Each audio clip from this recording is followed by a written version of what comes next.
Welcome, dear colleagues, to this special webinar, Investing in Integration, Unlocking Triple Elimination Investments in Global Fund GC8. I'm Hannah Monica Diaz, cross-cutting lead on multi-sectoral engagement, advocacy, and partnerships at the World Health Organization Department for HIV, TB, hepatitis, and sexually transmitted infections. Today's webinar aims to support countries and partners in maximizing the Global Fund GC8 opportunity by strengthening integrated investments in elimination of mother-to-child transmission, financing, and implementation planning. We will focus on practical tools, lessons learned, and immediate actions that can help countries prioritize equitable and sustainable interventions in the months ahead. This webinar is being organized by Evidence Action, Path Clinton Health Access Initiative, and hosted by our close partner, World Hepatitis Alliance, of course, in close collaboration with the World Health Organization. We have a great lineup of speakers today and a dynamic agenda featuring presentations from WHO, the Global Fund, CHAI, Evidence Action Path, Gavi, and it will be followed by an interactive Q&A session. So please keep your questions for the session. You may wish to put it on the Q&A bar, the Q&A pop-up that you have at the bottom of your screen, and we will address these when we come to the interactive session. I'm very pleased to be joined by Jessica Hicks, my co-chair from the World Hepatitis Alliance. Over to you, Jess. Thank you so much, Monica. I'm delighted to be representing the World Hepatitis Alliance today and co-chairing this really important webinar. You know, we have a really critical but a time-limited opportunity right now to really ensure that women receive comprehensive care for HIV, syphilis, and hepatitis B. And we're so excited to be with the partners today discussing how we can make this a reality. So if we move to the next slide, I just want to run through a little bit of housekeeping very quickly. So the webinar today is being simultaneously translated into French and Spanish. And you can see the instructions on the screen here. If you look at the bar below and click on translation, you can select the language that's most appropriate for yourself. And do feel free to type. If you have questions, you can type them into French or Spanish. We will translate them and ask the questions in English. And if we move on to the next slide. So here you can see where the interpretation button should appear. If you do have any questions or difficulties, please pop them into the chat, and the WHA team is online and will be able to help support you get the translation working. And if we move on to the next slide. So as Monica said, we have a really packed agenda today and some incredible speakers. And so I'm not going to run through this slide, just to reinforce, we will have time for Q&A at the end. So please do put your questions in the Q&A as we go through, and we'll make sure that we get to all of them.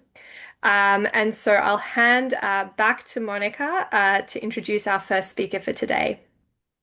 Thanks so much, Jess. And it is my great pleasure to introduce the director of WHO's Department for HIV, TB, Hepatitis, and STIs, Dr. Teresa Kasaeva. She has more than 30 years of experience in combating all the communicable diseases, and she has been, she's the new director of this new merged department following our WHO transformation. We are very pleased to have her here to deliver opening remarks and the official keynote address. Over to you, Teresa. Thank you very much, Monica and Jessica, for kicking off this important meeting.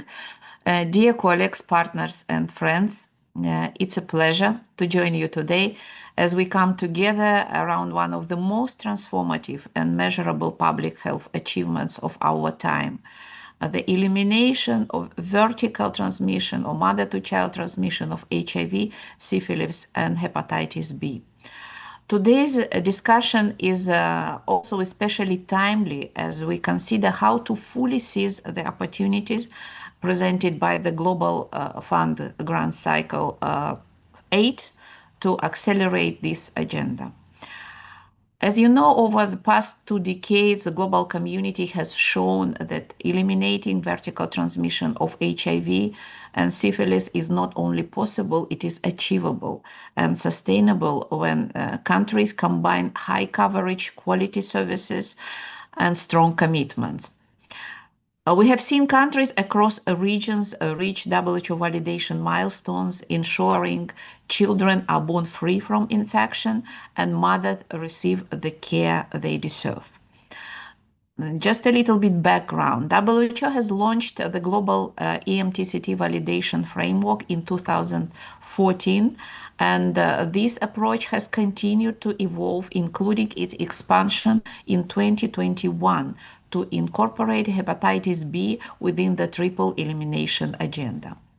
Today, 23 countries and territories have achieved validation for elimination mother-to-child transmission of HIV and or syphilis and or hepatitis.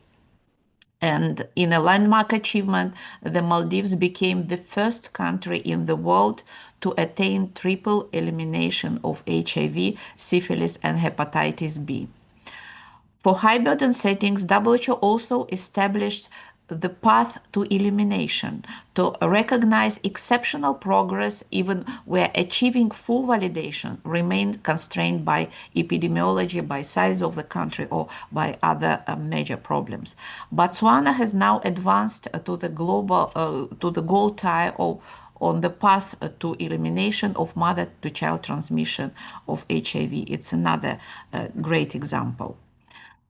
All these are important signals that progress is possible at every burden level when countries align behind integrated, people-centered approaches. And of course, when we have bold leadership and prioritization of these important groups of population and public health issue.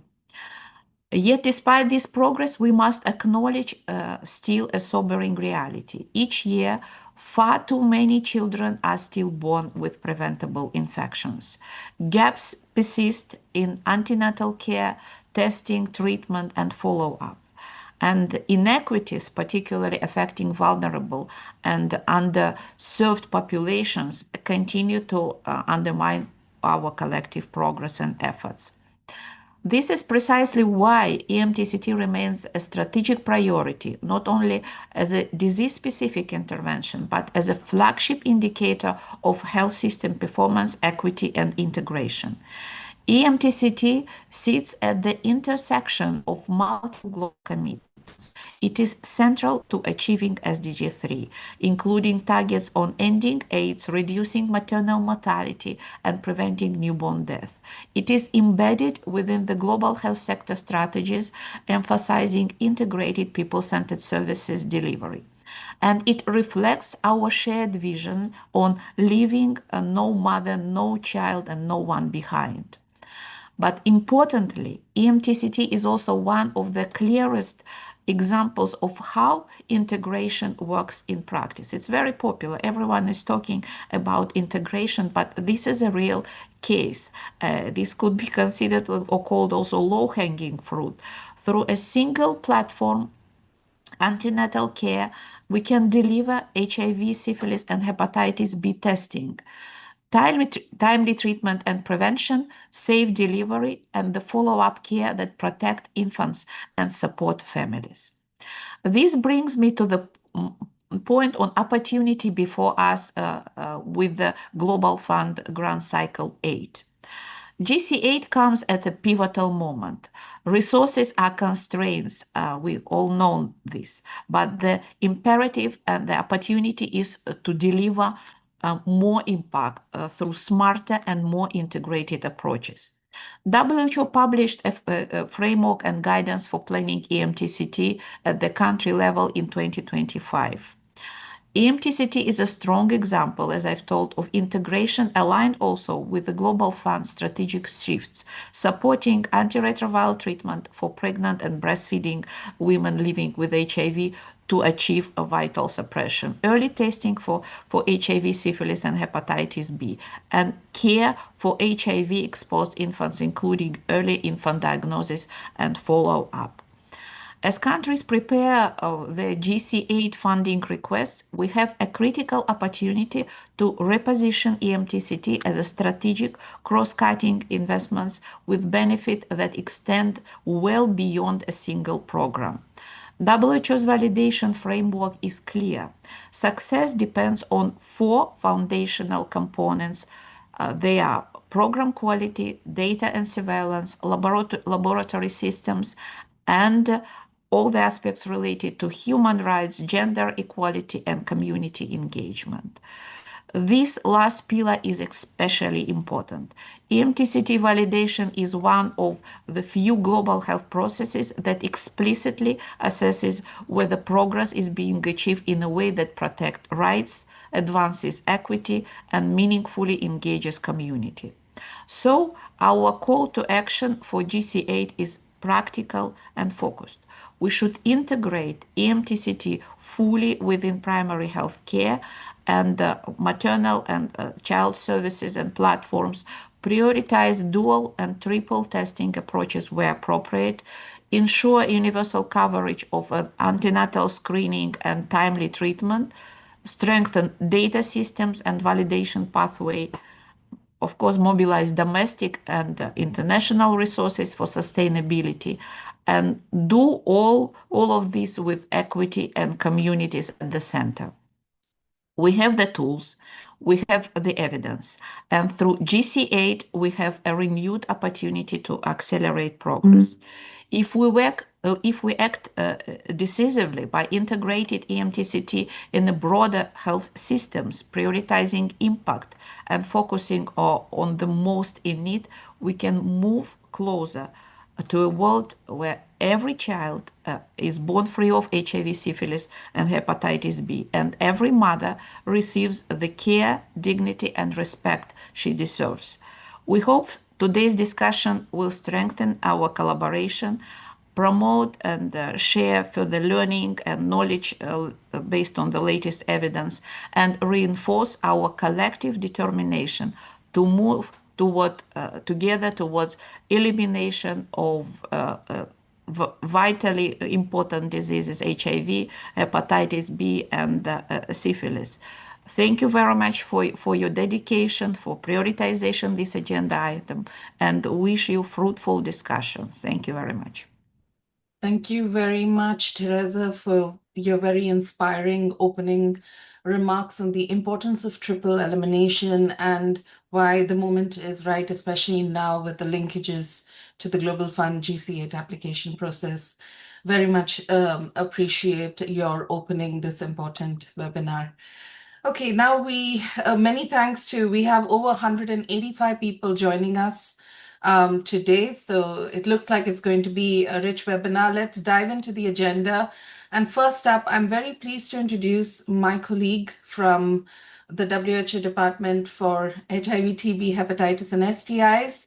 Dr. Tawhidul Islam is Team Lead, Strategic Planning, Integrated Service Delivery, and Elimination of Mother-to-Child Transmission. And he will talk to us about why, the global progress and challenges of EMTCT, of HIV, syphilis, and hepatitis B, and why it matters now. So over to you, Tawhid. Thanks, Monica. If you can just confirm that you can hear me well and you can see the slides on full screen. Yes, please proceed. All good. Okay, so thank you very much, everybody. It was really a great pleasure to have opportunity to meet you all and talk about this. As you already heard, that this webinar is already with a packed agenda, so we will actually dive into it soon. And I would also like to mention that Teresa actually very, very nicely summarized most of the point. And probably in my presentation, I will just re-emphasize some of it. And at the end, I will add some of the specific example. So we will quickly cover that what's the rationale of the EMTCT for these three diseases, what's the framework for triple elimination, what's the overview of the national progress, priorities for achieving and sustaining this elimination, and synergies and opportunities. So it's very clear that ENTCT of HIV, syphilis, and hepatitis B are a very practical public health program. The reasons are it has the overlapping population and risk factor associated with each condition, similar effective intervention to prevent of all three infections together, and a great opportunity for integrated approach using existing service delivery platform. We need to recognize that there are quite a good progress over the last few decades, and kudos to all the frontliner and all the programs who actually worked so hard to progress in driving down the pediatric HIV. We know that without intervention, up to 45% of infants born to mothers living with HIV can acquire the virus, and with proven intervention, this risk drops significantly.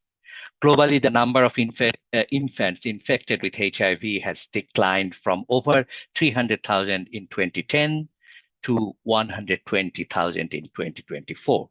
However, the burden still remains very high. In 2024, an estimated 240,000 infant HIV infection were averted due to these programmatic activities for the mother-to-child transmission intervention. As we say, that the rate of the decline has slowed in recent years. For congenital syphilis, remains a major public health issue, especially in low and middle-income countries. An estimated 150,000 stillbirth and neonatal deaths occur annually due to congenital syphilis, which is almost entirely preventable. In 2022, the global rate of congenital syphilis was more than 500 cases per 100,000 live births, which is substantially higher than the elimination target. And case rates are rising in many of the low and middle income countries. We all know that there is a huge hepatitis B burden in children under 5. More than 1 million deaths each year are linked to hepatitis B, with mother-to-child transmission as a major driver in high-burden countries. In 2024, the global prevalence of chronic hepatitis B virus infection among children under 5 years was estimated as 0.6%, which is considerably above the target. And we have very marked regional disparities. WHO African region, with a prevalence much higher, remains far from the target. Hepatitis B vaccination has been estimated to have prevented 38 million deaths in a modeling exercise over the lifetime of a person born during or in between 2000 to 2030. So those are the current situation. Now look at that what we already or our health leaders committed. EMTC is a critical cross-cutting intervention that directly support SDG 3. All the commitment related to universal health coverage, integrated and equitable health services to primary health care are related to these indicators. The UN Secretary General's Global Strategy for Women's, Children, and Adolescent Health support achieving Sustainable Development Goals. The Joint United Nations Program on HIV/AIDS 2030 goals stipulate the coverage and impact of services that are required to eliminate vertical transmission. Political Declaration of 2021 commits to eliminate vertical transmission of HIV. And Global Health Sector Strategy on HIV, Hepatitis, and STI, the number of the countries, the target, the validation should be from increased from 15 to 100. And these all commitments related to these mother-to-child transmission has been endorsed by the Global Alliance to End AIDS in Children by 2030, which was formed by the WHO, the UNICEF, UNAIDS in partnership with countries and community network. So at the higher level, we have that commitment. Now, what we need the real implementation. So the triple elimination is a global initiative to access comprehensive care for all women and of reproductive age. It promotes the person-centered approach, improve integrated quality sexual and reproductive health, maternal and child health services. It's an opportunity to optimize resources by enhancing synergy towards primary healthcare-oriented health system, and it helps towards the elimination of vertical transmission. Now, WHO helps the country by framing a framework for the implementation of triple elimination, and it has 4 pillars. Pillar number 1 is the primary prevention of the vertical transmission. Pillar number 2 is the sexual and reproductive health linkage and integration. Pillar number 3, essential maternal child health services. And pillar number 4, infant, child, and partner services. For all of those pillars, there are specific target population and essential services identified. We need to remember that the cross-cutting considerations are really, really important, such as the health system strengthening, strategic information, leadership, community engagement, partnership, and identifying and addressing the barriers.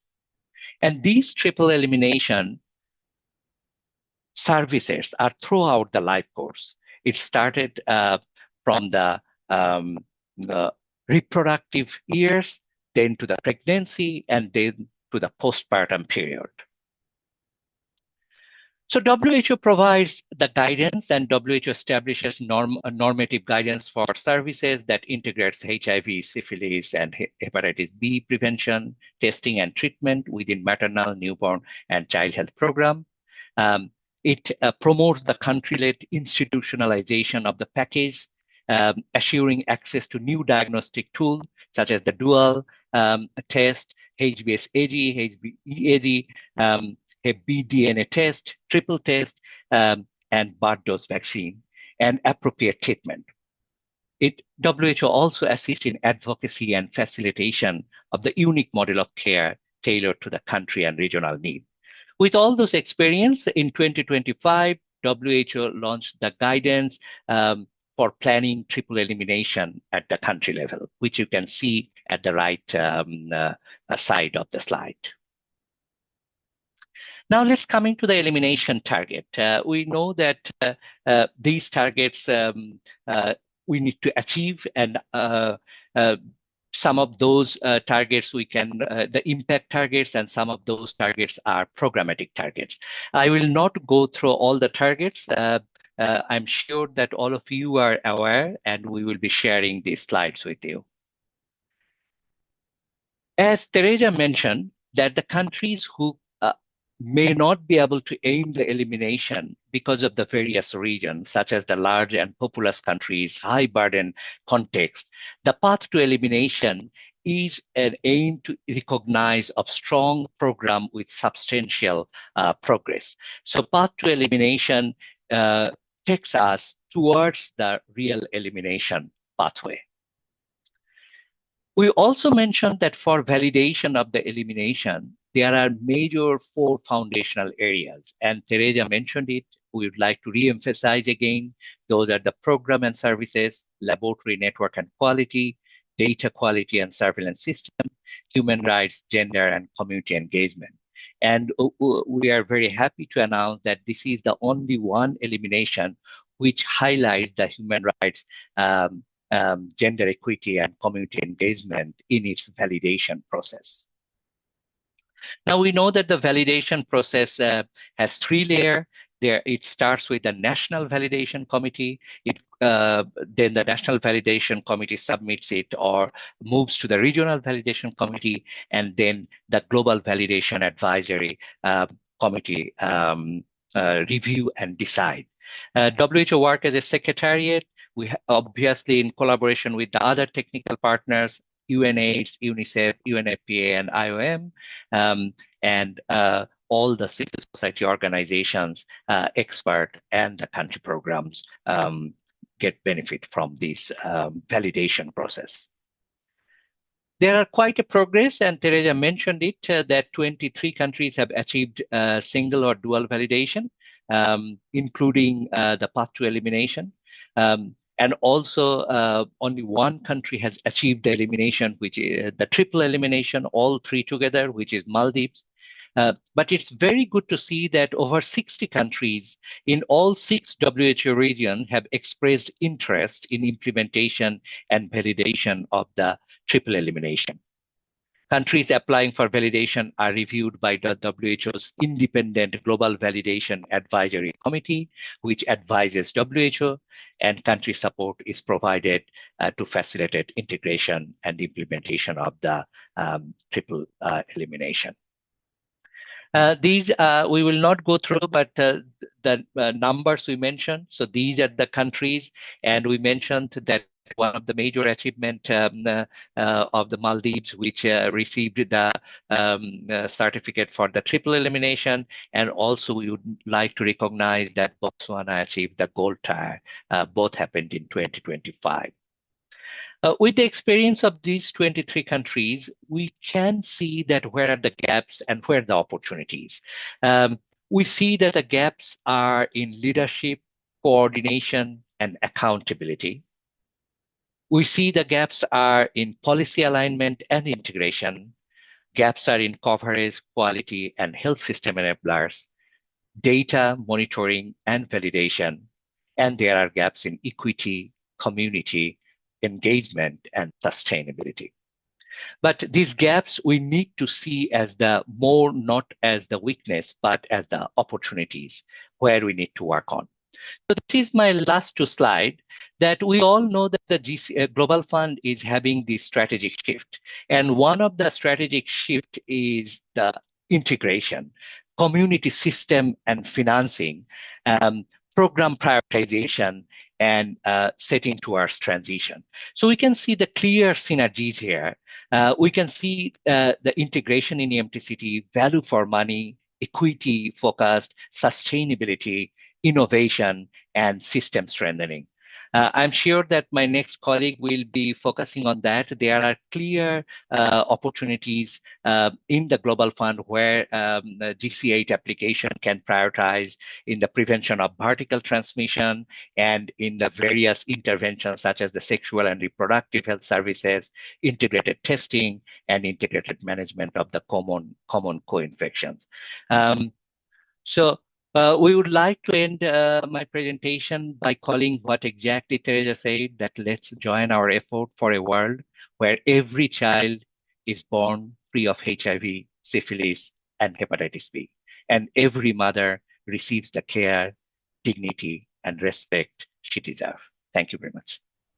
Thank you, and thank you so much for that really powerful closing message and bringing it back to the women and the children that we're here to help, and really setting out, I think, the scale of the burden, but also the impact that the tools we already have can make when they reach those that need them. So now I'm going to move over to our next speakers, and really delighted to invite Dr. Vindi Singh and Dr. Karen Zamboni from the Global Fund to present on how triple elimination fits within the GC8 funding priorities. Thank you very much, Jessica and Monica, and thank you to Dr. Teresa and Dr.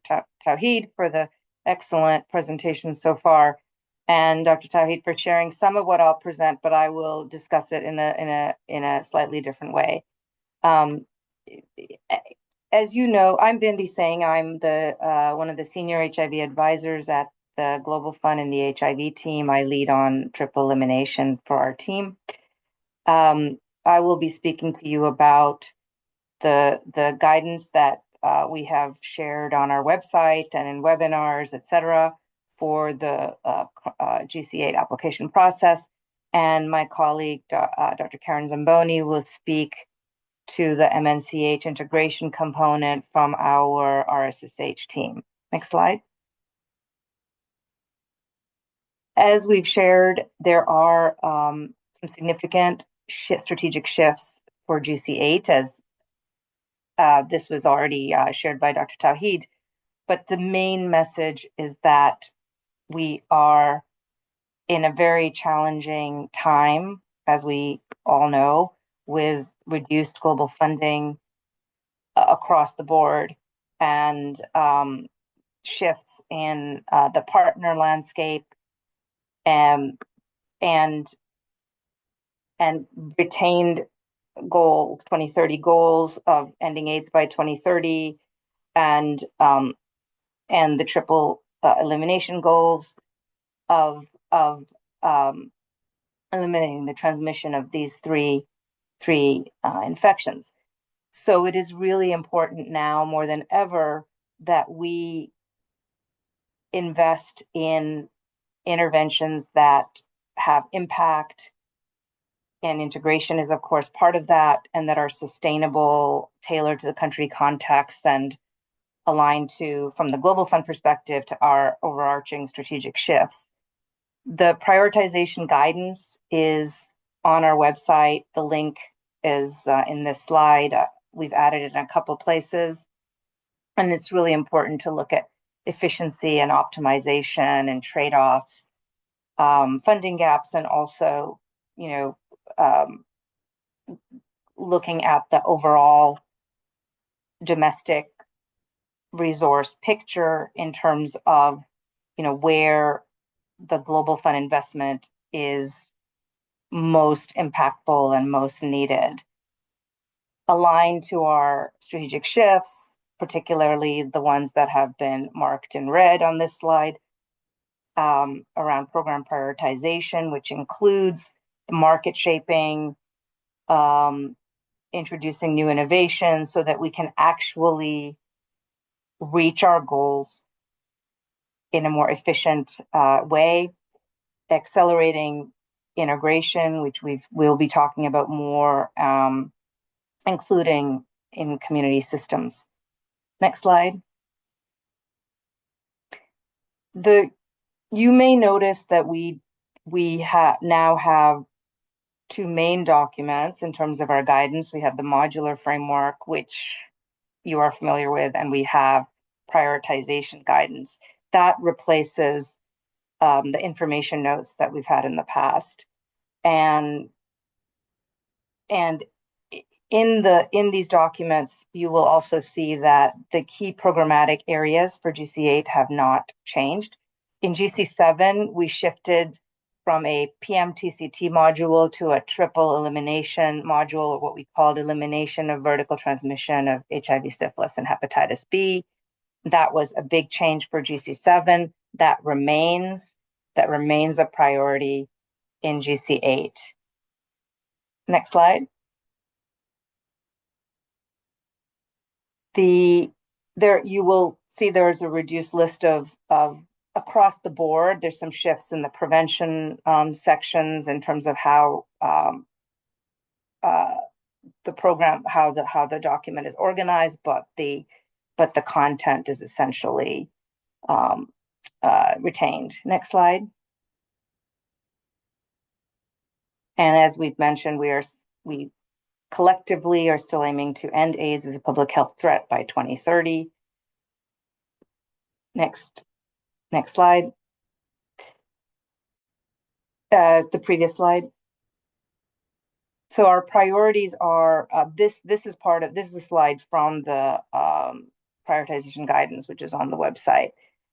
EVT, or triple elimination, cuts across prevention, testing, treatment, integration, and actually also across community systems and access barriers, as we've talked about with the WHO triple elimination framework. And I'll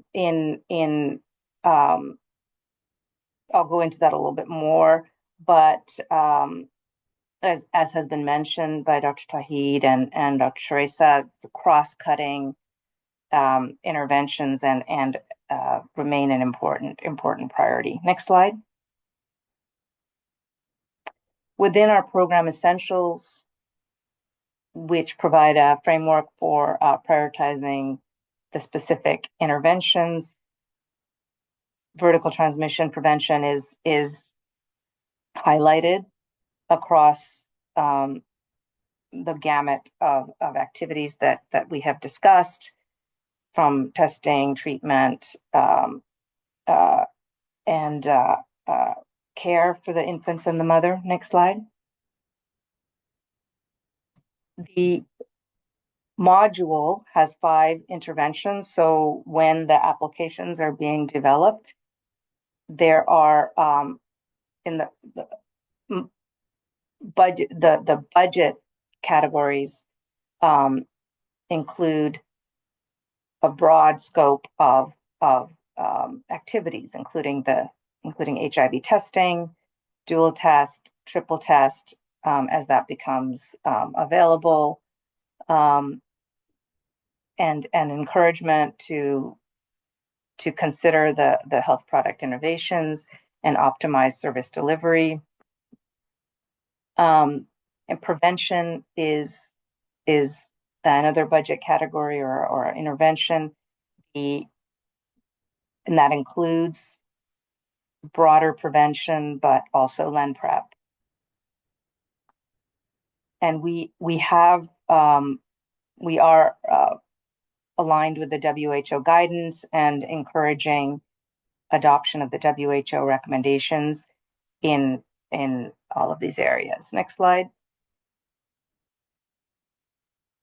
And the other 3, of course, are all the interventions for postnatal infant prophylaxis, follow-up HIV testing for the exposed infant, and all the wraparound services, retention support, including community-based strategies to follow the mother-infant pair through the breastfeeding period. Some of what's not covered isn't highlighted in these slides, but the hepatitis B birth dose vaccine is not included in our portfolio. That is expected to be supported by Gavi and others and national resources. There are details that I can respond to if you have questions around what would be eligible or not for the funding request, but broadly there's a wide scope with the challenge and the consideration of the trade-offs with a limited funding envelope. As you go into the funding request development process, there will be difficult decisions in countries in terms of how to use that funding envelope most effectively, and that's where the discussions around prioritizing which components of the triple elimination activities, which components would be included in the Global Fund application versus are covered more broadly. Prioritizing what would be most needed. This area mostly is funded through national resources, ANC services, and maternal child health. And in most of our applications, we've had in GC7 69 countries who have included this EVT module in their funding requests. And for about 50 of them, we've actually procured the dual test, either through our pooled procurement mechanism or nationally. But in general, our contribution has been additive to the national response and has been fairly selective, because at CCMs are looking at the broad envelope and trying to use it as in the most effective way. So these conversations will be happening in country around what would be included in the proposals. But for your awareness, there is a wide scope for activities that can be included. So I'll stop there, and I'll hand over to Dr. Zamboni from our RSSH team. Thank you very much, Vindy, and good afternoon, colleagues. My name is Karen Zamboni. I lead in the health systems team of the Global Fund on human resources for health, community health workers, and quality of care. So I'm very much bringing here a perspective from the integration in MNCH platforms and health systems. As Vindy and many other speakers have said, integration is now absolutely key. It's not new. Countries are already integrating services, but there is really a window of opportunity particularly for countries as they approach GC8 to think more deliberately, more concretely about these opportunities. And really also to think about this not only as an efficiency driven opportunity because of the scarcity of funding, we need to stretch resources further, but really as a quality of care opportunity. Ultimately, this is about providing every woman and every child with the quality of care, comprehensive care that they need during the reproductive pregnancy, labor and delivery, and postpartum, and providing them with the full spectrum of interventions that are life-saving and necessary for them to thrive.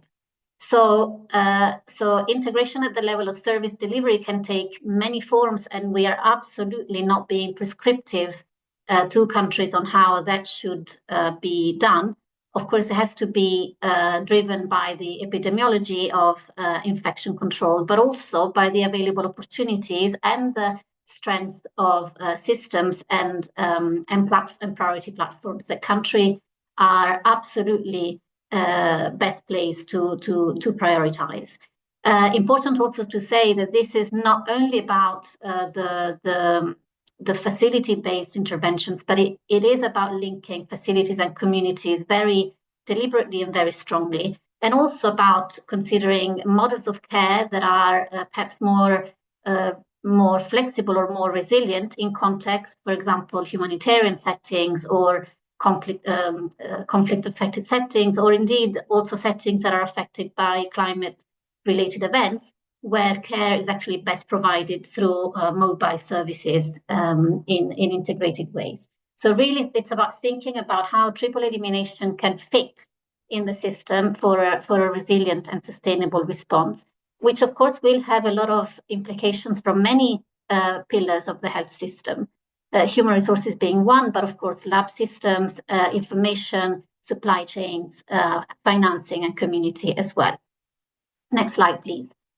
So in addition to championing very strongly the integration approaches for women and children, which you can also see on our guidance in what's called the enabling guidance and integration, we have made available additional financing to 24 African countries in the form of a matching fund, precisely to strengthen integrated primary health services for women and children, as well as strengthen the resilience and maturity of community health worker programs and promote health workforce integration.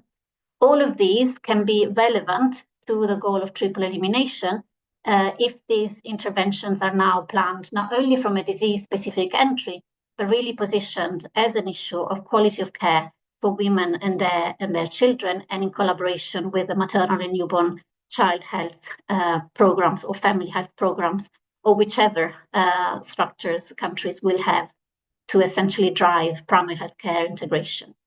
And to give an example, next slide, please. I'm going to use Mozambique, which is a country which has a very recent triple elimination strategy. Of course, a country with very high prevalence of HIV among adolescents, among women of reproductive age, high adolescent pregnancy rate, as well as very high vertical transmission rate. And if we flip the issue on its head and look at the triple elimination strategy from the perspective of how platforms of care need to change to incorporate this and integrate these services, we see very clearly the system's implications of that. So, for example, from the antenatal care and labor and delivery angle, if the issue is to ensure routine triple testing at first ANC and then repeating testing for high-risk women, then there are governance implications in terms of setting norms and including these elements into the RMNCH review program reviews. There are immediate opportunities relating to human resources for health and quality of care, because there's opportunities actually, particularly for countries that are also discussing scaling midwifery-led models of care. There's opportunities to build these competencies into midwifery cadres, therefore task sharing, task shifting, but also using quality improvement cycles, which may be existing for maternal and newborn health and can be stretched into absorbing and integrating elements relating to essentially missed opportunities for testing, prophylaxis, and partner management. Again, community worker implications in terms of really linking, making sure that community worker programs, which these countries and Mozambique is concurrently scaling, deliver the ANC referrals that are needed for triple elimination to be on a good path. Similar examples in postnatal care, and I will not go through all the examples across the chain in governance, HRH, and quality, but perhaps here only focus on postnatal home visits. Many gaps in not only in PMTCT for HIV, but also for syphilis are actually seen after discharge, after labor and delivery, because many countries have actually done very well in strengthening the ANC platforms, but the postnatal care platforms are still lagging behind. And therefore, the challenge of tracking mother-baby pairs remains a very big challenge, which is currently delivered through vertical platforms such as Mentor Mothers, but where countries are concurrently scaling their polyvalent CHW cadres, then there are opportunities to actually build in these competencies and these roles into those platforms.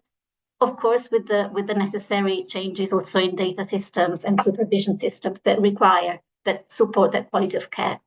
Final example, adolescent health services. This is a major platform in Mozambique, which currently has been looking, or at least the Global Fund is supported only for adolescent HIV testing and integrated SRHR services, but these also can become spaces where triple elimination goals are pursued, of course, with the relevant links to community platforms, schools, and youth groups that can become essentially agents of referrals, but also counter referrals to support the adolescents back into the community. So I'll stop here, but just to say that the RSSH, so the health systems resources, can also be leveraged for triple elimination goals if the delivery platforms become integrated PHC platforms. And what we are really encouraging is a conversation between disease programs and health system stakeholders, training departments, HR directors, family health program, community health programs, to actually converge on what are the goals and the outcomes that are being pursued. Thanks.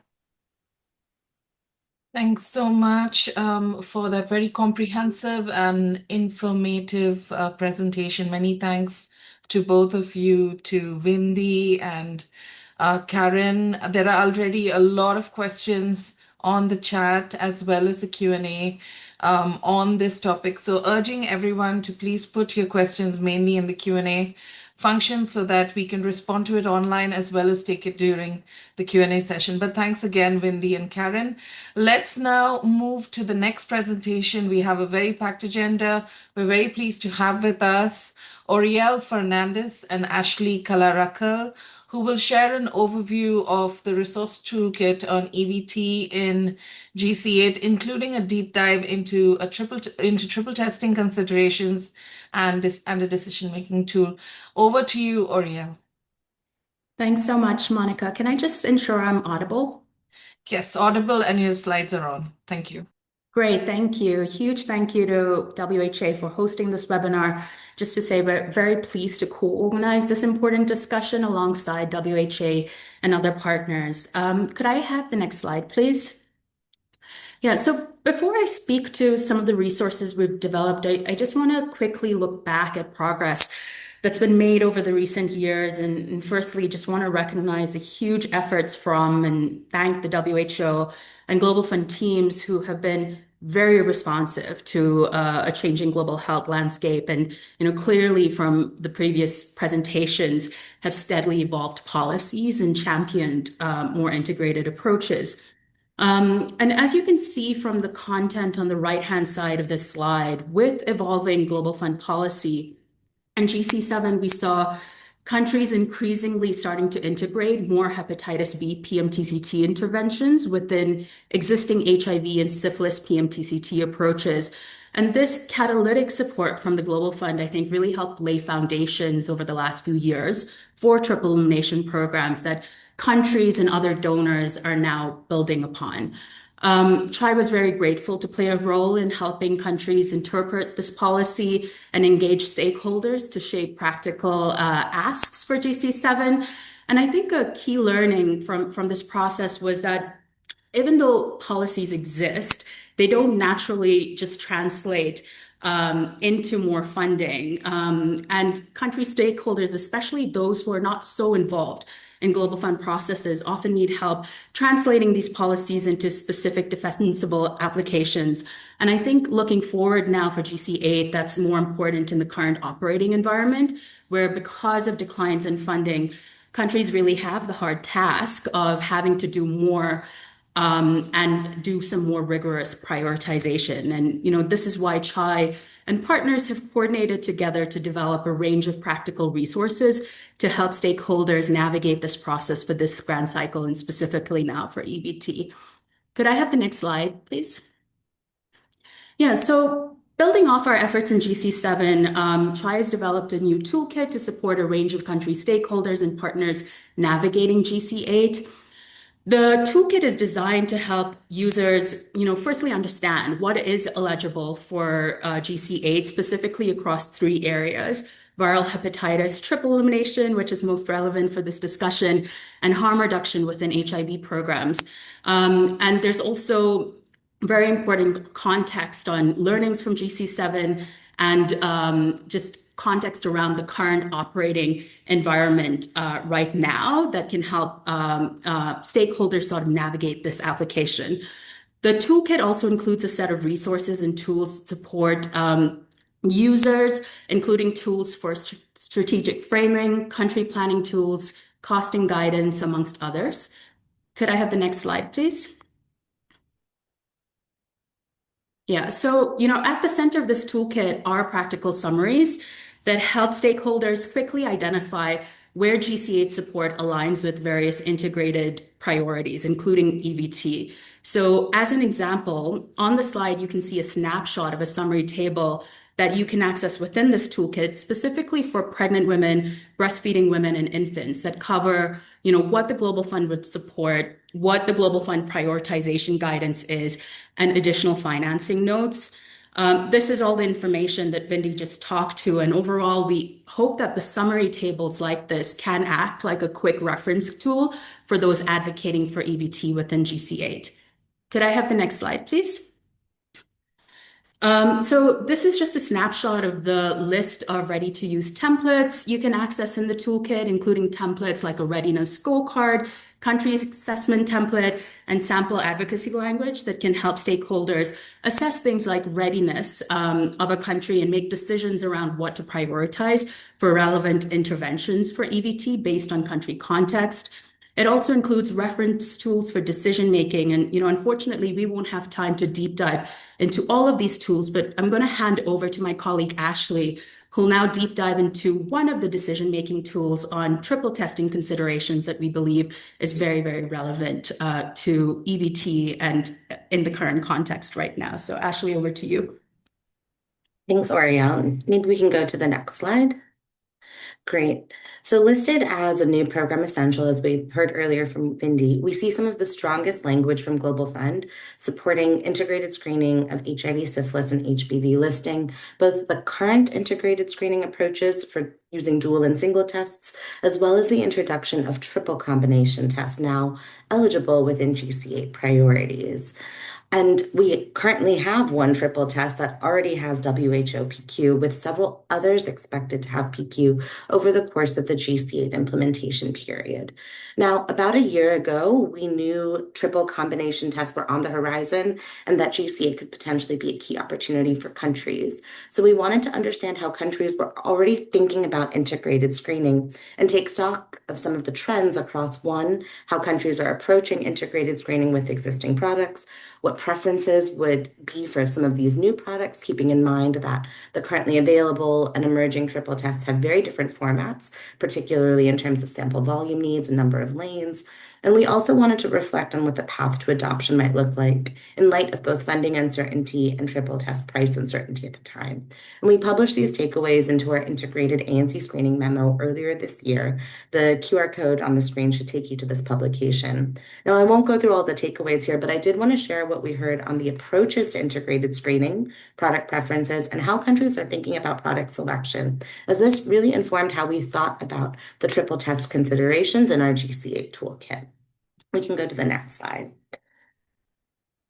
So while all 16 countries that we included in our memo were already using dual and single tests, relying on integrated workflows, across the board, all 16 countries also indicated that they would consider a triple combination test to achieve triple elimination screening goals. Overall, simpler formats are preferred. 13 out of 16 countries said that they'd consider a single lane combination test compared to 7 out of 16 that indicated a 3-lane format. However, this initial format preference is not the only factor guiding product selection. Countries also highlighted that product selection would largely be driven by 4 factors: acceptability among healthcare workers, performance, service delivery and system efficiencies, and of course, affordability. We can go to the next slide. So with this in mind, we designed our toolkit mirroring what we learned about how countries may think about integrated screening within GC8, navigating beyond product selection to also think about transition planning, really thinking about all of the steps and activities a country may need to plan for and budget for to support transition to triple combination tests. So our toolkit is divided into 4 sections, with an overview, product landscape highlighting the key features of the available and forthcoming triple tests, and a section to guide planning for transition, as well as key considerations. Again, the QR code here should take you directly to the toolkit. In the interest of time, I'm just going to focus on the 3rd section here, which supports countries in making 4 interconnected decisions. First, should the country plan to transition to triple tests for integrated ANC screening during GC8? If yes, which product should be selected? Then, depending on the product, when can transition realistically happen? And lastly, based on the transition timelines, how do we budget and forecast procurement needs based on both the pace of introduction and scale up? We can go to the next slide. So for this first decision, countries are asked to reflect on how they'd like to approach integrated screening, either maintaining the current mix of dual and single tests to reach TE screening goals, plan for eventual triple test introduction, or be an early adopter, moving with the only WHO PQ triple test. If a country decides they'll move forward with a triple test, we then reflect on the product selection criteria, again mirroring the key themes we heard from countries in our integrated screening memo. Then in our 3rd decision to support countries think about when transition can happen, we provide a table of potential activities required to establish the in-country enabling environment for product introduction and scale. This may include steps like lab validation, updating policies, building out new training curriculums, and delivering training on the selected products, and is really meant to be updated per country requirements. For each of these activities, countries will need to think about the duration of each activity, how long it might take to complete, as well as the sequence of activities. And working backward from when we anticipate product availability, we can map out when we should start implementing the programmatic activities needed to establish the conditions that will allow for seamless product transition. And this timing is a key input for decision 4, which then informs how we budget and forecast procurement needs in a way that commodity needs are planned for both dual and single triple tests and for both dual, single, and triple tests, and aligned with the timing and pace of introduction and scale up. I know I went through that very quickly, but encourage you all to take a look at the toolkit here. And of course, please let us know if you have any questions. And actually, I'll pass back to Oriel for the last slide.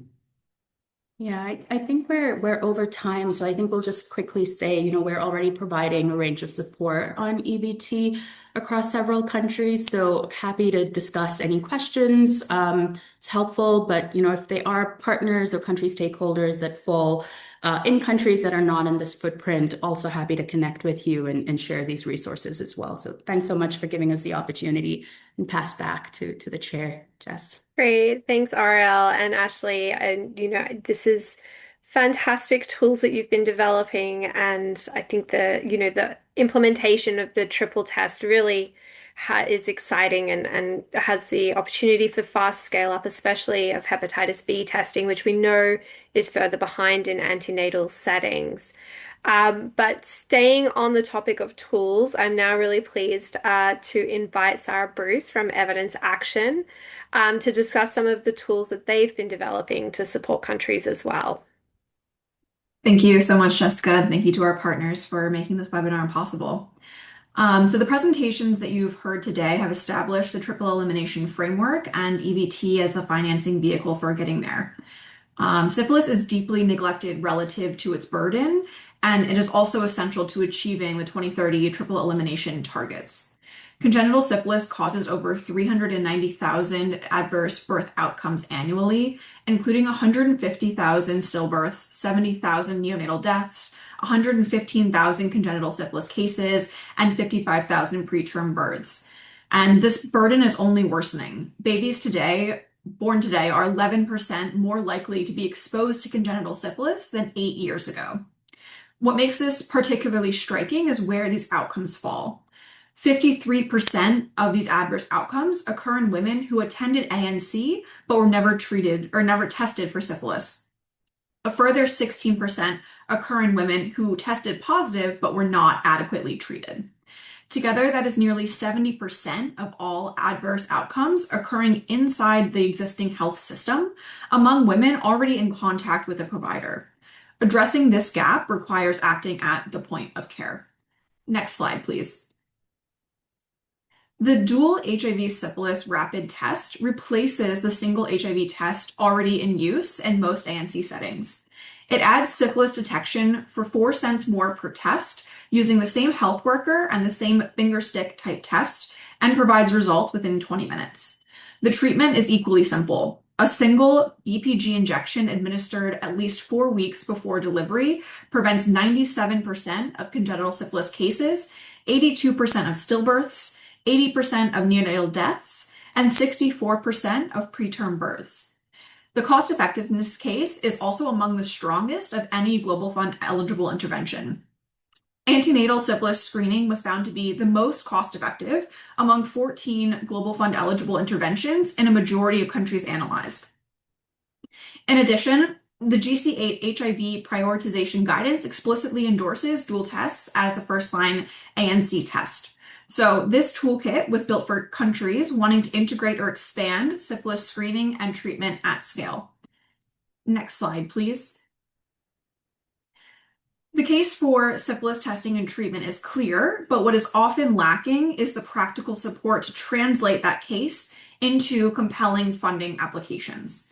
The goal of our toolkit is to close that gap by providing the tools and guidance needed to ensure that essential syphilis testing and treatment commodities are included in GC8 applications.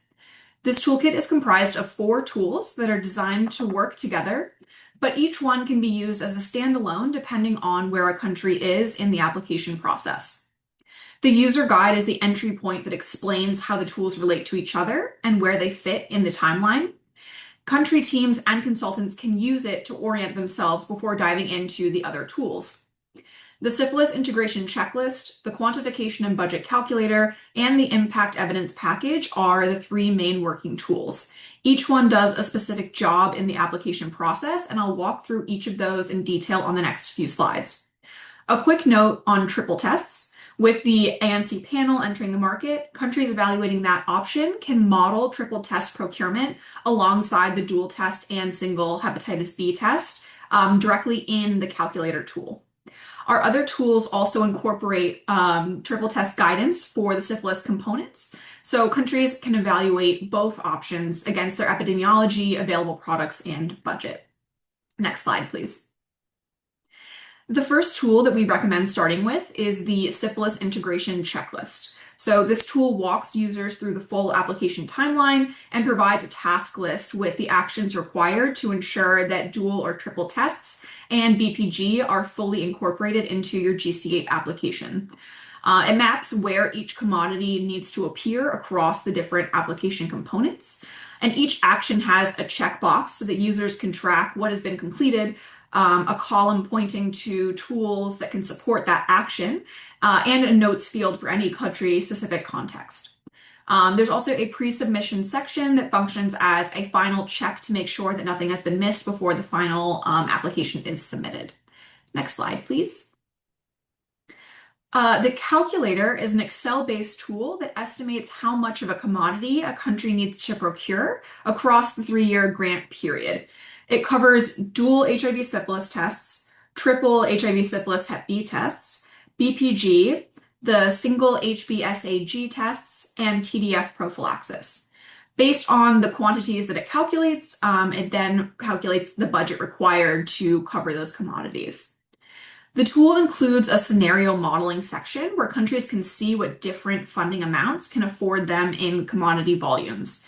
There's a syphilis-specific impact section that shows the number of stillbirths, neonatal deaths, and congenital syphilis cases averted at different funding levels compared to full funding. This gives teams and countries a concrete value for money argument for their applications and for negotiations with Global Fund. Triple test, dual test, and Hep B test streams run in parallel so countries can evaluate all options and model them in the same workbook.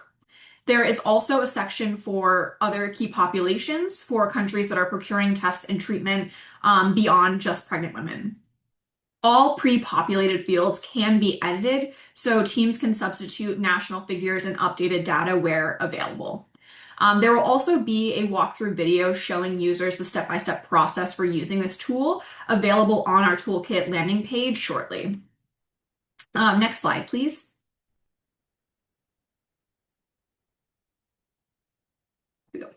Finally, the impact evidence package synthesizes the published cost effectiveness and clinical evidence for dual tests and BPG in a format designed for use in GC8 applications. It provides proposal-ready language and citations for your funding narratives, application components, and for stakeholder planning meetings. The evidence brief is a one-page version of the same evidence and is intended as a quick reference for planning meetings and as leave behind for stakeholders. Next slide. So for those interested in accessing the toolkit, you can visit this link, which my colleague will also drop in the chat. We very much welcome feedback as these tools are used in live applications, and the landing page includes an email address where you can reach out to us if you have any questions or feedback. Thank you so much. Thanks, Sarah, for an excellent presentation. Very practical tools, including for budgeting as well as to make the strategic case with cost effectiveness information, which is so critical for advocacy. Thank you for your presentation.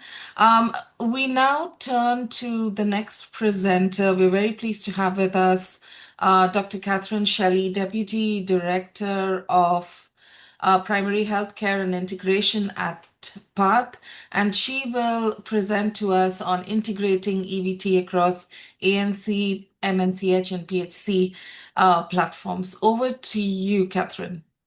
Thanks so much, Monica. Excited to join you all today presenting on behalf of Safe Start Plus. This is a partnership funded through United that PATH co-leads with several partners, including the International Community of Women Living with HIV in Eastern Africa, as well as the World Hepatitis Alliance. It's a 4-year initiative focused on currently 9 countries, where the emphasis is on accelerating demand for and adoption of evidence-based approaches for integrating strategies to eliminate vertical transmission of HIV, syphilis, hepatitis B, Chagas, and Mpox. So today I'll be sharing about how to turn some of the GC8 priorities into practical high-impact EVT strategies. We hope it's useful for those undergoing the planning process currently. Next slide. So as many have already spoken about today, there's an incredible need and opportunity in GC8. Why integration? Well, the scale of the problem really makes the case, with an estimated over 120,000 infants acquiring HIV through vertical transmission, over 700,000 congenital cases of syphilis, and over 100,000 children acquiring hepatitis B, many perinatally. So these epidemics share the same populations, and they share the same service delivery platforms for accessing care. And GC8 recognizes this explicitly. We've already heard a lot of that this morning, today. And EVT is embedded as a dedicated module for triple elimination, and that emphasis is on more efficiency, sustainability, and value for money. And this can all support an overall people-centered approach to close the gap in access to care across the continuum. Next slide. So today I'll be emphasizing what's in a toolkit that PATH and Safe Start partners have recently launched together. This toolkit is organized into several sections. Section 1 is all about strategic investment and making the case for why EVT matters and positioning it within GC8 modules. The second section goes into a prioritization framework, which is really essential in today's constrained funding environment. And this section presents a three-tiered approach of protect, strengthen, and innovate for prioritization, and also includes a spotlight on triplex testing, and as well as illustrative pathways for integration. And then finally, the third section on integration guidance includes practical tools, including a 5-step approach for embedding EVT across antenatal care, maternal child health, and primary health care platforms, and presents a readiness assessment and prioritization process tool. So together, these sections are aimed at supporting, making the case for the why, but also moving into the how as you plan for investments in EVT as part of GC8. Next slide. So section 1 is really positioning EVT across the GC8 modules, including in the HIV and RSSH modules. We've already heard a very comprehensive presentation on this from the Global Fund earlier. So in the interest of time, I will skip ahead to the next section, but just wanted to highlight that this is elaborated upon in this toolkit. Next slide. So the prioritization framework is really essential part of section 2 of this toolkit. It's really about sequencing of the investments in this constrained funding environment. Tier 1 is about protection and retaining core life-saving services. So this is routine antenatal care testing, treatment commodities, hepatitis B birth dose, early infant diagnosis, and reliable commodity supplies. This is where the bulk of recommending the bulk of financing is focused before moving towards strengthening and innovation or catalytic areas. So tier 2 would be about supporting integrated workflows. This includes a lot of RSSH investment on data systems, community health workforce, and quality improvement initiatives. Whereas tier 3 is the more catalytic investment areas. This can include things like triplex testing or digital maternal infant tracking tools. So wanted to just highlight that in the toolkit, this prioritization framework tries to frame where to focus based on the available funding envelope. And of course, this is all very contextually driven at the country level in terms of prioritization processes and what makes sense with integration pathways in country. Next slide. And as this shift towards integration is happening, this graphic is emphasizing and presenting the opportunity to prevent vertical transmission across many touch points in the life course and across PHC platforms that can ensure quality of care. So that includes from pre-pregnancy screening all the way through to integrated antenatal care screening, testing, prophylaxis, as well as hepatitis B birth dose at delivery, and longitudinal mother-infant follow-up over time. The bottom box is really an articulation of there are also opportunities for further integration.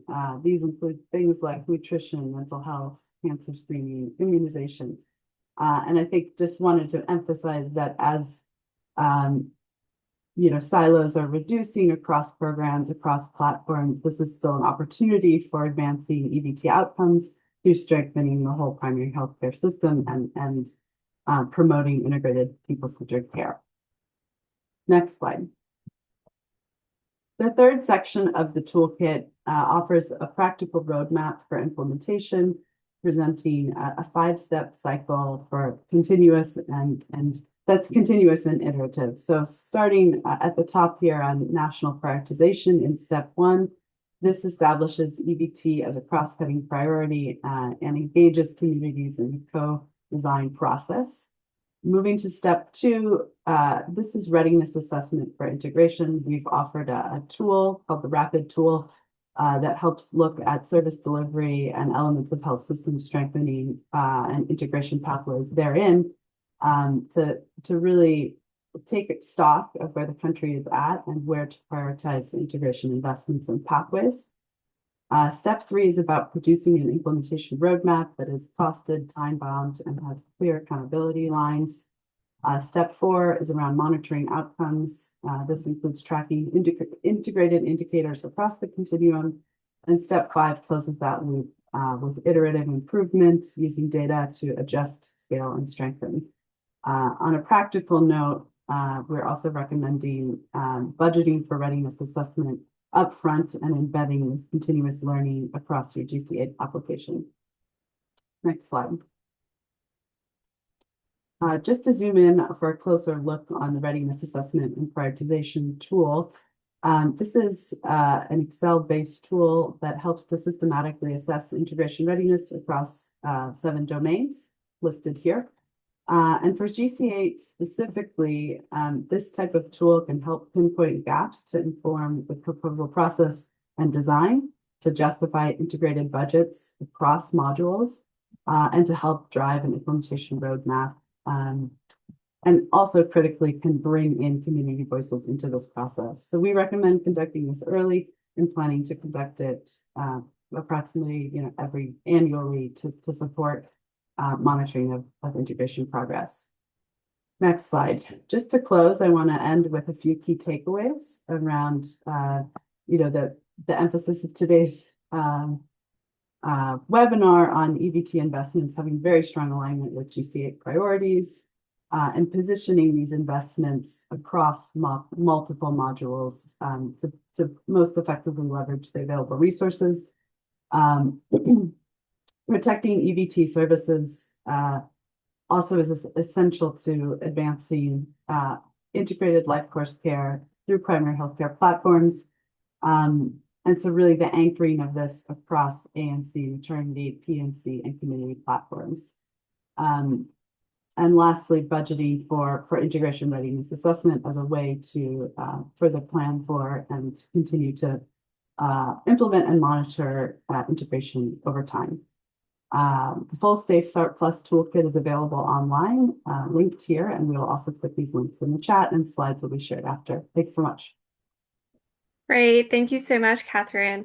And I think this has been like 3 really important tools now and resources that have been shared. And I do want to highlight that PATH, CHI, Evidence Action, and WHA have all been working closely to ensure that our tools complement one another, and WHA will shortly come out with a community briefing. I'm very aware of time and that we are running very over. But we have a really great panel, and so we want to make sure that we have time for them. So what we will do though is we probably won't have time for Q&A at the end. We will run slightly over, but please do continue to put your questions in the Q&A. We're getting some really great questions.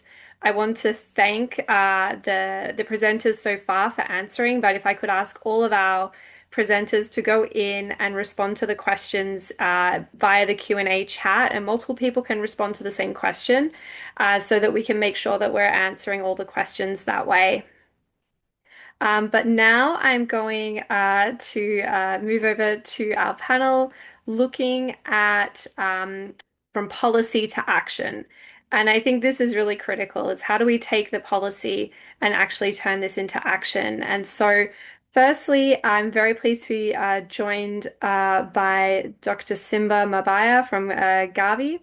And Simba, a question for you is where do you see the strongest opportunities for alignment between the Global Fund investment and Gavi support for hepatitis B birth dose vaccination? Thanks very much, Jess. Please confirm that you can hear me. Yes, we can. Great. So thanks very much to you, and thanks to the organizers for having us here. So I'm just going to speak to your question, but by way of background, I would just want the participants to know that at Gavi we've entered our sixth strategic cycle, which we are calling Gavi 6.0, which is going to run between this year, 2026 and 2030. And in this cycle, we have reiterated our commitment to the triple elimination agenda. So we are continuing support for both the hepatitis B birth dose as well as the other three hepatitis B vaccines in the primary series. So we're going to continue to provide our support for procurement of vaccines as we've always been doing, aligned with our co-financing policy. And we are also providing flexible funding through what we are calling the consolidated cash grant to strengthen vaccine delivery as well as health systems. A key shift in Gavi 6.0 is this movement we have begun towards holistic multi-year country planning, replacing the old model where we had kind of standalone applications that were coming throughout the strategic period. So this allows countries to focus more on implementation. And as we are speaking, countries have already starting to do their planning, scheduling their vaccine introductions, including those of hepatitis B, birth dose, and this is going to go on until mid-2027. So details of these are available in our program funding guidelines. I can paste a link in the chat at the end. Just to highlight that as of today, we've had 6 countries that have already introduced the hepatitis B birth dose with Gavi support. The 6 of them also in Africa. So we are also doing something to close that gap in Africa that Tayud spoke about earlier on. But this really translates to 7 million additional children being vaccinated every year for hepatitis B birth dose. And in Gavi 6.0, we are also prioritizing integration of immunization to primary health care. I think this is something that has already been spoken to several times, but we are really looking at co-delivery wherever it's possible and alignment with other partners, including the Global Fund. And that brings me to your specific questions. So my colleagues from the Global Fund have already spoken quite extensively about what is feasible for hepatitis B within GC8. So I'm going to speak from the Gavi perspective. And from our end, we do see a few opportunities for alignment, of course, in the context of what is feasible and in the context of country priorities. But we see that if countries align their investments in GC8 as well as in Gavi 6.0, there's really a strong opportunity to better coordinate these investments for hepatitis B control, including for the birth dose. So for countries that are going to prioritize hepatitis B birth dose within Gavi 6.0, there is this alignment with GC8 can allow them to align their vaccine introductions and scale up and deliberately design these interventions along GC8 supported investments on prevention, testing, and treatment, and which can maximize impact across the continuum of care.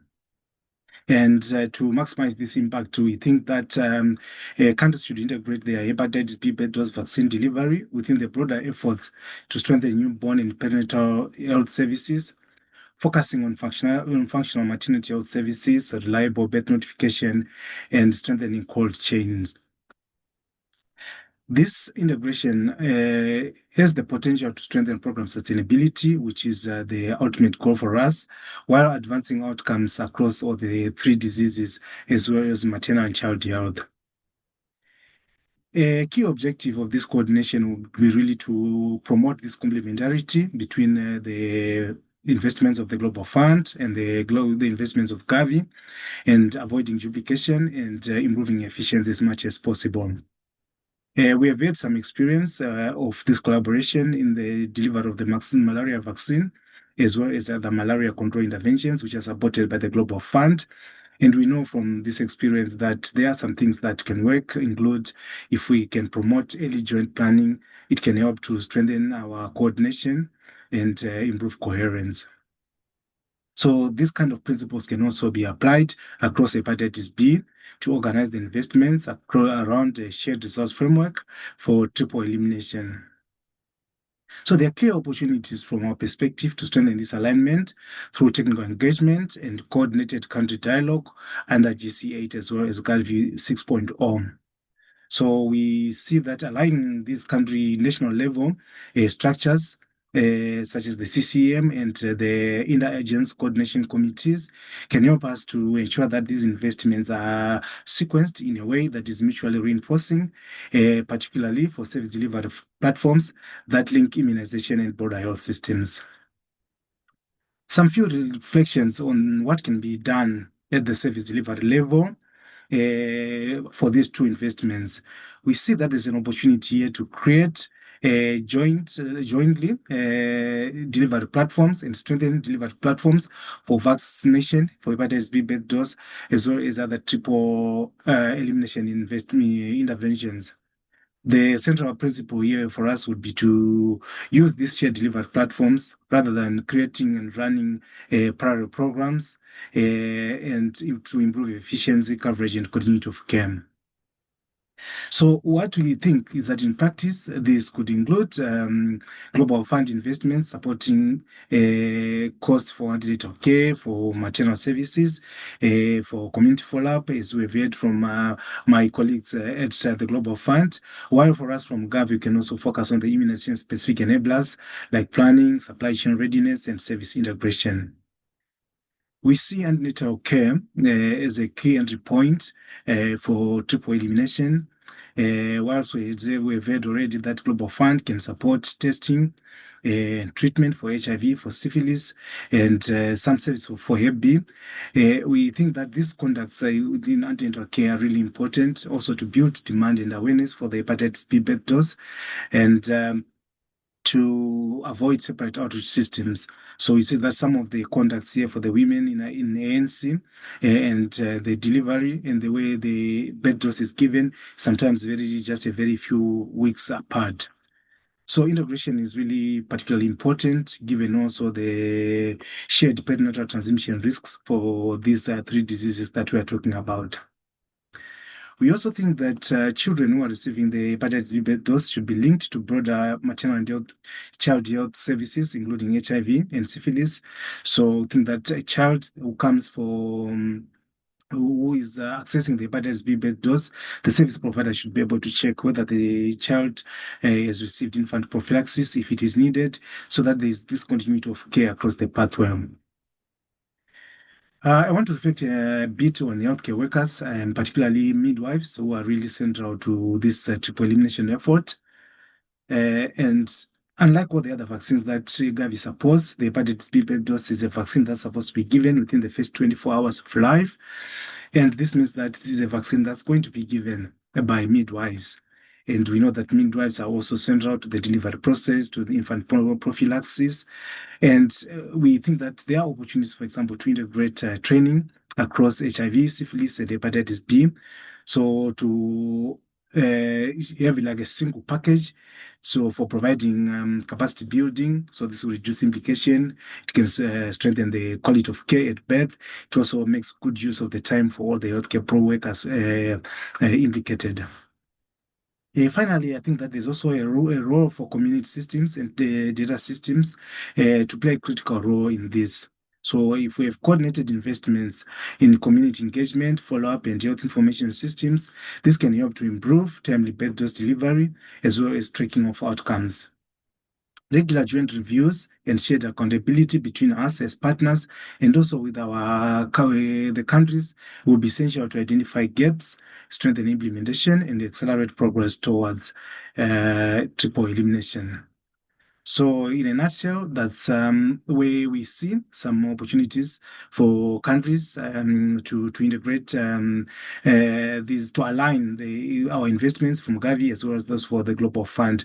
And of course, as we've said, and my colleagues from the Global Fund has already said, that aligned, of course, with what countries prioritize. So thank you, and back to you, Chair. Thank you so much, Dr. Simba. Appreciate your intervention. Gavi is a very important partner for us, especially when it comes to looking at hepatitis B birth dose vaccination. Thank you for sharing on the strategic opportunities that you see and the key considerations. We very much appreciate it. Thank you so much for joining us. So let us, very conscious of time, let us turn to the second panelist. We have with us Dr. Hasfat Iyanda, Assistant Director, PMTCT Unit, National AIDS, Viral Hepatitis and STI Control Program, Department of Public Health, Federal Ministry of Health, Nigeria. Thank you so much for joining us, Dr. Iyanda. And we'd like to hear from you if you could kindly share with us key insights from Nigeria's experience on unlocking domestic financing pathways for elimination of mother-to-child transmission, or EVT. Over to you, Dr. Iyanda. Thank you so much, Monica, and good afternoon. Thank you for giving me the opportunity to share Nigeria's experience on the unlocking financing pathway for triple elimination of HIV, syphilis, and hepatitis B. So let me start by saying that Nigeria triple elimination journey did not start as a standalone program. It evolved from the country's border PMC strengthening efforts over the past few years, where we had a major milestone in 2021, where PMC was declared as a state of emergency during a national PMC dialogue. So during this dialogue, there are several important system strengthening activities that were put in place. The country was able to develop state-specific strategic frameworks and plans. We were able to have service delivery mapping. And that particular time, we developed M&E to simplify the ones for health facilities. So by 2023, the country was able to expand PMC scale-up program significantly. So at that time, we were able to identify about 38,000 service delivery points and made them functional. We had an hub and spoke model at that time, and this platform was created to have integrated service delivery for PMTCT. So in 2024, Nigeria commenced dual HIV syphilis testing nationwide. We're using our dual test kit that time. And by 2025, we transitioned to triple testing for HIV, syphilis, and hepatitis B within the ANC setting. And our goal was to make sure we accelerate progress toward elimination of mother-to-child transmission. One major lesson we learned was making sure that we did not have a parallel system. Instead, we recognize opportunities leveraging on our platform. And back then in the grant writing for GC7, we were faced with some challenges, such as we don't have evidence in hepatitis inclusion, and also we had unclear costing for HBV intervention. So back then we got support from CHI, particularly using the hepatitis toolkit, and this helped the country to include hepatitis in GC7. And at the end of the day, we succeeded securing the catalytic funding for triple elimination implementation, as well as some hepatitis harm reduction services under GC7. So let me mention that GC7 has also helped the country to unlock broader partner engagements and co-investment opportunities beyond grant global fund. I will cite example. In 3 states, we had FCDO support states, which HI is supporting.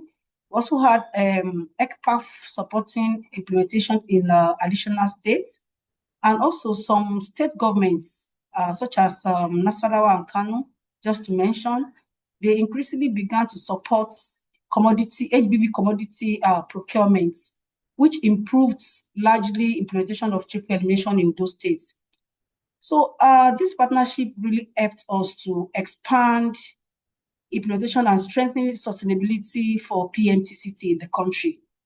Our major focus was to conduct an operational research, and this was to understand implementation, feasibility, and system requirements.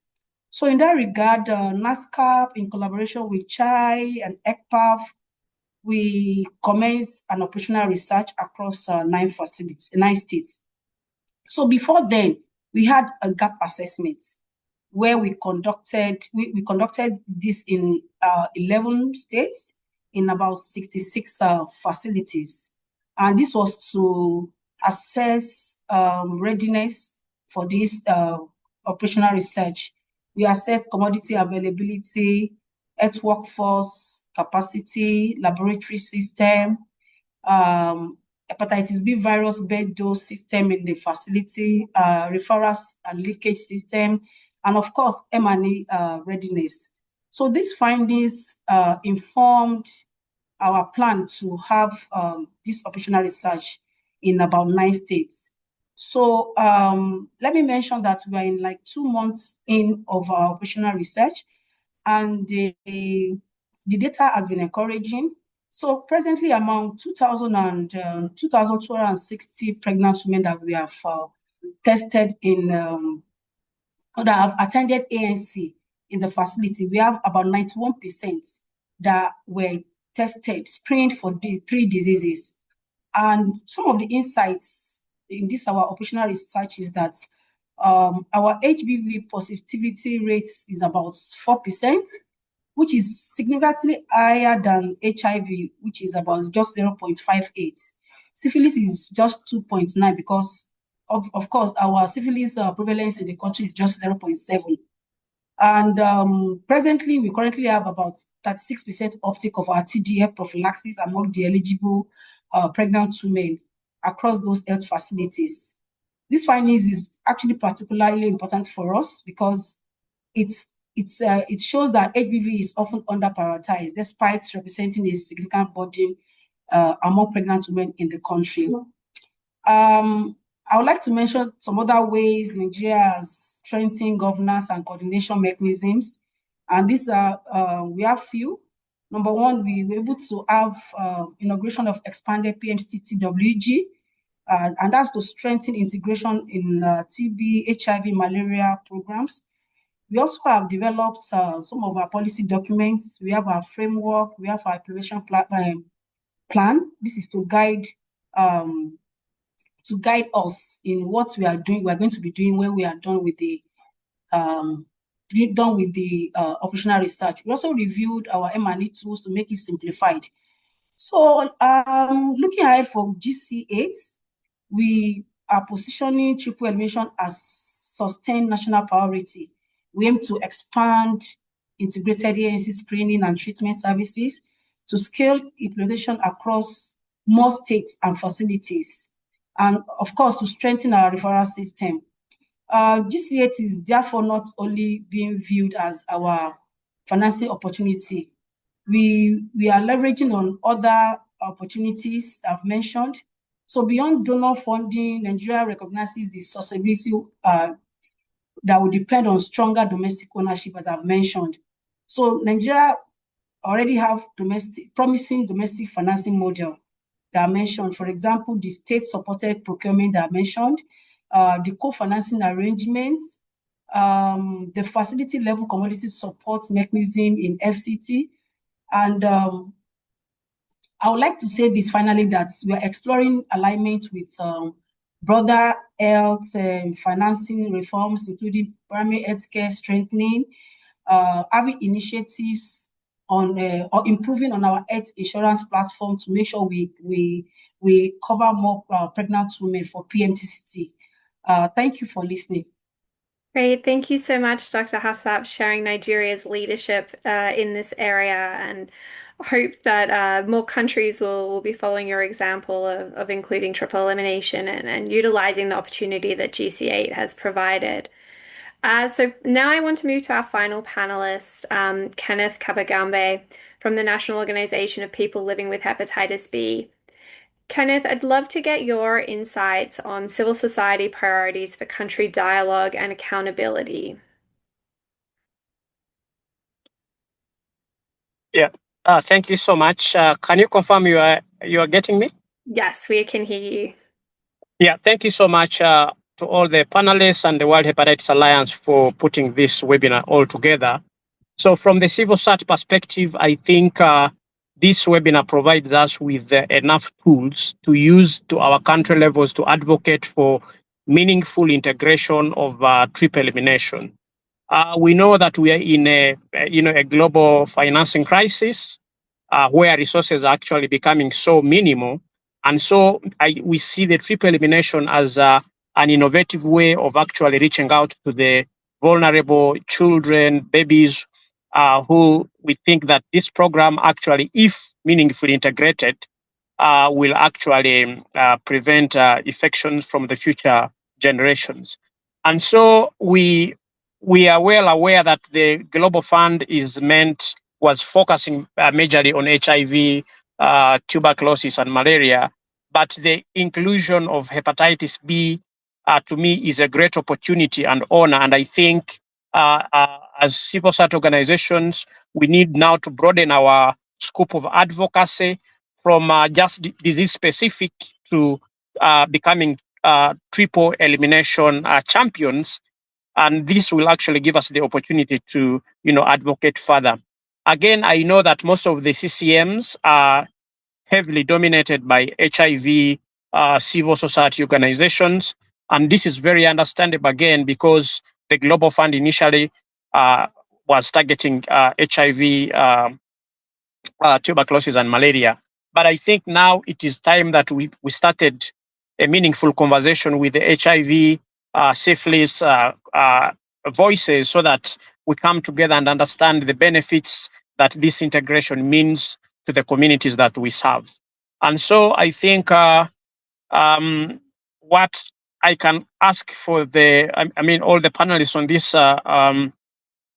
webinar, again, when we are advocating for the integration of some of these services, we majorly focus on the health facilities, the formal health facilities. But again, we also need to extend our perspectives to the babies who are born out of facilities. And I think the role of the communities is very critical here in ensuring that there is clear linkage within the 24 hours of birth, especially for those countries that have already established the hepatitis B birth dose. So working closely with the community organization, patient-led organizations, would make sure that that gap is actually filled. And so the communities bring a lot of insights because they work closely with the communities, with the patients, and it is important that we involve them at the initials, the initial stages of all the programs that we tend to put out there. Again, I want to thank the World Hepatitis Alliance, the PATH, the CHI team, the Global Fund, WHO, and all the partners on this call for bringing this important webinar. And I think that the communities will actually use the tools that you have shared in this meeting as advocacy to inform their country CCMs. Thank you, and over. Thank you so much, Kenneth. I think that's such a really strong message to finish today on. I know that we are over time, And so I do want to thank everyone for staying online beyond the initial 90 minutes. I think that today's conversation has been really rich, and I'm sorry that we weren't able to get to the Q&A because there were some incredible questions in there. But I know that the panelists have gone in and have answered them, and hopefully this will just be the start of ongoing conversations around what we can do here because it's clear that there's a lot more to discuss.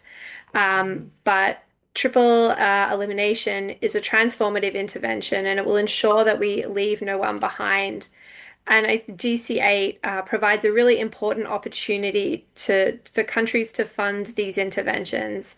And we've heard from partners today around the different toolkits that they've developed to support countries in as they approach this. But what we need as well alongside this is more partnerships. And so we've heard from Gavi, from Nigeria, and also importantly from the community. And I think, as Kenneth really importantly mentioned, we need to come together with one voice for triple elimination and step outside of maybe our disease silos and speak about the importance of eliminating HIV, syphilis, and hepatitis B together. So finally, I'd really like to thank all of our speakers today for giving their time and sharing their expertise and insight. I would like to thank Monica, my fantastic co-chair from the World Health Organization, and to the entire World Health Organization team for their support on today's webinar. And finally, to our partners that made today happen. So CHAI, Evidence Action, Path, and Unitaid. Thank you very much. Thank you all, and we look forward to continuing to connect on this as we move forward.